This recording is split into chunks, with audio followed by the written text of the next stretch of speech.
Hello, everyone, and welcome to Virtual Compliance Management Regulatory Briefing, our BSA Software Independent Reviews Necessary.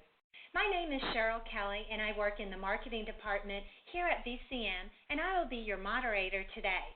We know your time is valuable, so each third Thursday of the month at 10 a.m. Pacific, we provide these brief sessions to cover key regulatory issues in just 15 to 20 minutes. Before we start, I have a few housekeeping items to cover. During the session, all participants' lines will be muted. We encourage you to interact with our speaker, James DeFrance, by typing in questions in the chat window by clicking the second green bubble on the top of your screen. James will address all questions at the end of his briefing. A recording of today's briefing will be sent via email to each registered participant, and we welcome you to share the material with other officers at your bank and with your social networks. We'd love to have you connect with us and keep the conversation going beyond today's event, so please email us questions in case something comes up that you didn't think of during the session. And now, let me introduce today's speaker, James DeFrance, Principal of Virtual Compliance Management. James DeFrance is a consumer and real estate lending compliance specialist and a certified regulatory compliance management and anti-money laundering specialist with more than 30 years of experience in the banking industry. He has served as a senior compliance examiner at the Federal Reserve Bank of San Francisco and has spent time as an analytical manager at the Office of Thrift Supervision, as well as a commissioned national bank examiner at the OCC. I am pleased to give the floor to James DeFrance. Thank you, Cheryl, very much, and good morning and good afternoon to those of you who are on the East Coast. As Cheryl said, just a quick reminder, we do these events every third Thursday of the month. The next one is called Why Are Examination Outcomes So Different? There we get into that case where some of you know about, where you've gone 3 years in a row with no findings, but in the fourth year the examiners come in and find all kinds of different problems. So we look forward to seeing you at that session too. If you have any ideas for regulatory briefings, we'd love to have you let us know. Just contact us on the website and let us know if you have any new ideas for these briefings. Today we're going to talk about software independent reviews for your BSA software. Here we go. So the way this all starts is, since there's been crime, there's been the need to hide the ill-gotten gains of that activity. Taking the money that's been gained from crime and hiding it is also known as money laundering. And criminals of all sorts have engaged in money laundering since the beginning of time. Recently, schemes such as reloadable cards and even taking over legitimate businesses have been popular means of money laundering.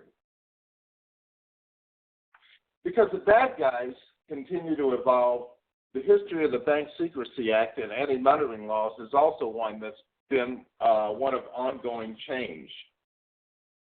They started back in the 1970s, but since that time there have been a number of significant changes to the BSA/AML laws. Each of these changes were the direct result of discovery of a new or different type of money laundering scheme. Probably the most famous one is the Uniting and Strengthening America Act by providing appropriate tools required to intercept and obstruct Terrorism Act of 2001, better known as the USA Patriot Act. I didn't realize that was the long title of that. So USA Patriot Act actually stands for that huge long title.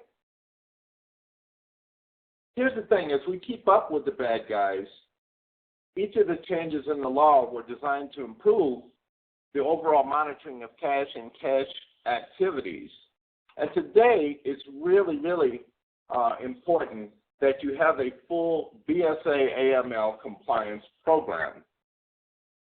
There's few banks or financial institutions that can get away with a manual system for tracking and segregating the transactions of their customers. Today, the expectation is for all programs to include some form of software. A full BSA program should include the AML BSA software, and with that AML BSA software, the expectation is that you'll perform both a data and a model validation on an annual basis.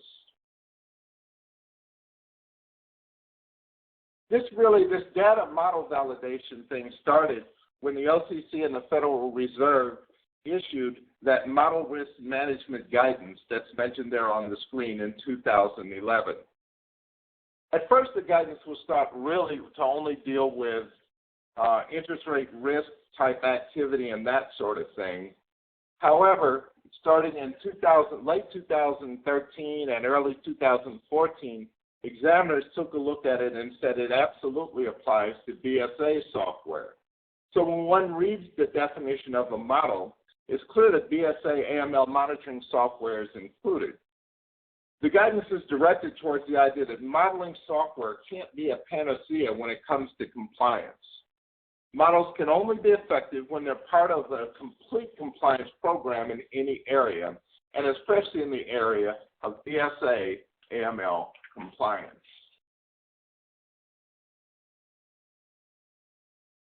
This next slide here.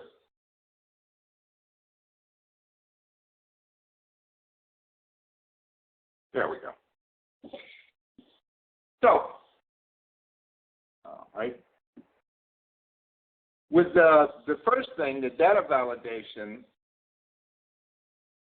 there's a couple of issues. To address the first issue, all banks should perform a data validation. The process is basically the way it sounds. The data validation process is a process of making sure that the information in your monitoring software is being accurately and completely loaded from your core system. While this portion of the guidance may be the most straightforward, there are a few points to remember when preparing to perform an appropriate data validation.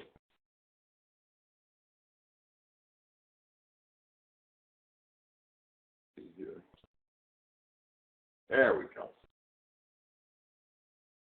Two things to remember: that the data has to be collected and loaded properly, but also that the data that's being collected is sufficient to do what needs to be done in terms of mitigating risk. All right. Now, when we talk about BSA software, remember there's basically 5 different types of software. There's the risk-based software, which does basically peer reviews. There's rule-based software, which sets up a certain number of rules and then compares the transactions to those rules. There's behavior-based software that looks at the individual transactions of your clients. There are now intelligence systems that sort of grow, and they're based on decision trees, and they develop a whole knowledge base based on the transaction of your client base. And of course, they're combination systems. It's critical that all the transaction codes that your bank uses are being properly loaded into and recognized by the software that you're using. Each bank has its own unique set of transaction codes that have been established to identify transactions that are being conducted. So the software vendor can't know all the idiosyncrasies of your bank, and it's really important that your compliance staff be able to ensure that the transaction codes that are being loaded properly and being recognized by the software. Remember this now, there's also model validations. And remember that a model validation and a data validation are not the same thing. So for BSA monitoring software, the risk framework from that guidance means that regulators expect banks to know how its software works as well as the blind spots in the software for the transactions that may not be completely covered by the way the software operates. The expectations are that your bank will use monitoring software as a tool that's constantly being sharpened and improved. The model validation process is the means to ensuring that the software is improving. No software is really perfect. It doesn't mean you should change vendors or get mad at one vendor versus the other. It just means that you have to know the types of transactions that your customers are doing and where there may be a weakness in the software. So what you see on the screen there is some of the requirements from that guidance that we talked about, that there has to be a business and regulatory alignment. So the model that you're using has to match the risk profile of your bank. Someone needs to be looking at a regular basis to make sure that the software is really doing what it needs to do.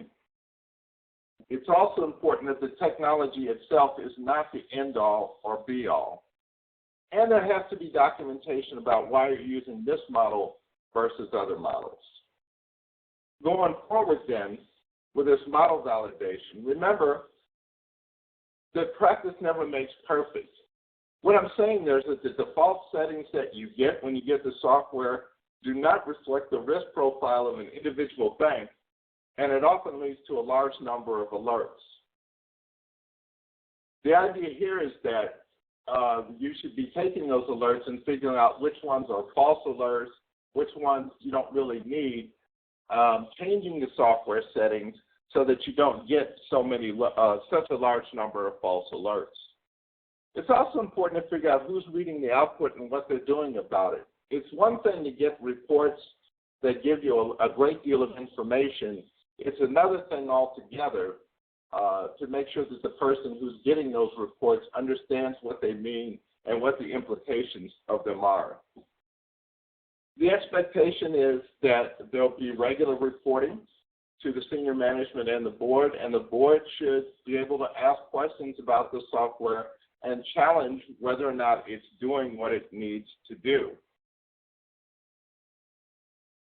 You know, when you get a bunch of alerts that are generated for transactions that are clearly ordinary or not at all suspicious, the output from the software becomes ineffective as BSA staff needs to spend hours and hours on superfluous data. So the model has to be trained to know the risk profile of the bank and to look at data that's outside of the profile. Of course, policies and procedures have to be updated on a regular basis.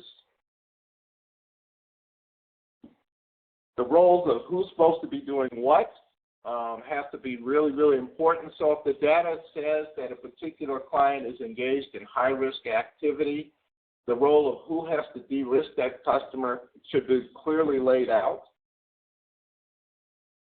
Remembering that the software itself has to match what's going on with the bank. So if there's new products or new customers that the bank is looking at, making sure that the software takes that into account. And of course, independent testing on whether or not the software is doing what it's supposed to be doing. One of the big things that's coming up these days is just making sure that staff are asking that sort of second question. Does the information in front of me make sense? A quick example, we were at one place where a customer works and lived in San Diego and was born in Indiana, but they presented a driver's license from Montana. When asked why the person had a driver's license from Montana, the particular financial institution just didn't know because they hadn't asked that question. This is an example of the sort of situation where the software is telling you information, but you got to have somebody there that can interpret it and just ask, why do they have a Montana license? As it turned out in this case, the person went to school in Montana, so there was a legitimate reason why. But we have to ask that question. So, remember that data validation is not model validation, but you need both. You have to make sure the data is being pulled properly from your core, and you need to make sure that the model fits what your transaction base is doing. Data validation is just the accuracy and the efficiency, the efficacy of your BSA software. Model validation is the effectiveness of the system being used. Remember that you have to be able to say why it is that you're using a particular software. And hopefully on the screen will come up the supervisory guidance and model management, which is OCC guidance 2011-12, Federal Reserve guidance SR 11-7, or I can't tell what's happening with the screen down. With that, I'll turn it over to Cheryl for questions. Okay, and our first question is, why can't we use the default settings for our BSA AML software? The reason why you can't just simply use those is because the software itself doesn't necessarily know what goes on with your bank. Perhaps your bank is near a border crossing, say San Diego. There you have customers who are going to use a lot more cash and maybe even foreign cash such as pesos. The software can't know that, so it's important for the bank itself to make the software match what's going on at a particular bank. The default settings are just set so they're set basically to pick up every transaction that possibly occurs. You'll end up getting way too much information, and it's not useful to you. Okay, and the next question is, how can we determine which type of software we have? Well, that's the easiest way to do it is to simply ask the vendor, how does it work? Make sure, because the people from these different software firms are really good salespeople, and they can make you feel good about what the software can do. But make sure you take the time to figure out, to just ask, how does this thing work? Tell me what information it picks up and why and how does it generate alerts. So my advice to you there is just simply ask the vendor how it works. Okay, and another question is it a good idea to have my software do a model validation for us? The software vendor probably is what the questioner meant. The thing about it is that the vendors will all do a data validation for you, and they're supposed to do that. So they'll test to make sure that the information in the software, the BSA software, is being pulled from the core the way it should be. They can tell you that. What they can't tell you is if the model is appropriate, if the model itself is doing what it needs to do at your bank to make sure that you're getting the information to monitor your high-risk customers. That's the part that you have to do. So just make sure you understand that there's a difference between the data validation and the model validation. Okay, and our last question is, what are some tips for getting the model to do what's needed? There, I think the best way to do it is trial and error. There are certain customers that you should know are high-risk customers. I mean, at every institution, there's one or two people you know that every month show up on all of your radar. So use those customers to test the data, to test the software to make sure that it's telling you everything you need to know and pretty much everything you already know about those particular customers. But it's really trial and error. You just got to keep working with it. Once you understand how it works, and once you understand what your high-risk customers are doing, just start to tinker around with it and make sure that it's telling you everything that you need to know. Remember, it's just software and it's just a tool. It can only do pretty much what you tell it to do. I do see a question coming up about the I whether or did not see you a get a copy of the materials. Pardon me? Yes. Well, actually, I think we might have another one, but maybe you did address this. Should we expect that the vendor will provide a model validation, or at least share the cost with all clients, rather than each engaging their own?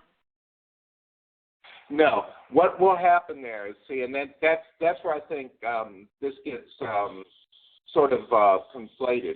The vendor will do the data validation part, so they'll get information from you, and they'll do a wonderful. All of them I've seen have done a really good job of showing you, a particular customer, and they're able to show you that here are all the transactions from the core, and here they are in your BSA software. So they're able to do that. Let's say a customer had cash, ACH, wire transactions during the month, the BSA software will show you each and every one of those transactions and show you how they appear in the BSA software. That's your data validation, and they're more than happy and willing to do that for you. The model part of it, though, whether or not the model is telling you everything it should be, is not really up to the vendor. That's up to the individual bank staff. Okay, and we have another question. For clarification, shouldn't the vendor pay for an independent model validation rather than the user bank client pay for it? Well, I'll put it to you this way. As Cheryl mentioned early on, I'm a former regulator. I'm a reformed regulator, but a former regulator just the same. And I'll tell you that if you could get the vendor to pay for it, that would be great. The regulators are going to say to you that it's really an internal thing. So you've got to really be able to work with this software and make sure that it's telling you everything you need to know. Let's say you have a customer base that does a lot of remittances. Let's say you have a number of customers that are from a foreign country, say India, and they do a lot of remittances. Your software ought to be able to tell you when those remittances, when somebody's sending 4 or 5 remittances from the same address on the same day, for example. That's also known as smurfing. So your software, because you have a customer base that does a lot of remittances, then the software ought to be able to help you aggregate those sort of things. That's something that the vendor wouldn't really know up front. It's something that you have to put into the software because it's specific to your individual bank or credit union or financial institution. Okay, and the last question is, can we obtain a copy of the presentation materials? And absolutely. I will be sending each of the registered everyone that has registered a copy of the link to the recording as well as the presentation materials. And I guess we don't have any other questions. And on behalf of James DeFrance and the staff at VCM, thank you for listening in. Please join us for our next VCM regulatory briefings, Why Are Examination Outcomes So Different?